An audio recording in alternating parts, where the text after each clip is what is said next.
નમસ્કાર, આપ જોઈ રહ્યા છો સ્પાર્ક ટુડે ન્યૂઝ। માંગરોળના શાહપુર ગામે ડ્રગ્સ અવેરનેસ જાગૃતિ સેમિનાર યોજાયો। માંગરોળ તાલુકાના શાહપુર ગામે દરિયાઈ સુરક્ષા દળ, મરીન ફોર્સ સ્ટાફ અને મરીન પોલીસ દ્વારા યોજાયેલ જાગૃતિ સેમિનારમાં દરિયા કિનારે થતી ગેરપ્રવૃત્તિને અટકાવવા સાથે જ ડ્રગ્સ સહિત નશાયુક્ત પદાર્થો વિશે ગ્રામજનોને માહિતગાર કરવામાં આવ્યા, જેમાં મોટી સંખ્યામાં લોકોએ ભાગ લીધો અને ઉપસ્થિતિમાં સરપંચ સહિત લોકોને જાગૃત કરવામાં આવ્યા।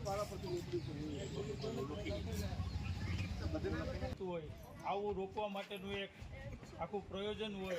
આ ભાગરૂપે આપણા ગામમાં જે પધારેલા અધિકારી સર્વેનું હાર્દિક સ્વાગત કરું છું। અને હવે પછી કરો તો આ દંડ થાય, ગાયને મારો તો આ દંડ થાય, કોઈને મારીએ તો આ દંડ થાય, કોઈને લૂંટ્યા તો આ દંડ થાય। અમારો મરીન કમાન્ડો તરીકે અમારો વિશ્વાસ છે દરિયા સારું લાગતું। એક વારની મજા અમારી આખી જિંદગી બરબાદ કરી દે। ડીજી સાહેબ શ્રી, એસપી સાહેબ શ્રીના આદેશથી સામાજિક અભિગમ પ્રમાણે દેશના નાગરિક, ગામના નાગરિક તમામને આ ડ્રગ્સ વિશે જાણકારી થાય અને ડ્રગ્સનું એ લોકો સેવન ના કરે અને આવડી મોટી ખરાબ બદીથી બચી શકે તે બાબતે, જાગૃતિ બાબતે અમે આ એક મિટિંગનું આયોજન કરેલ છે।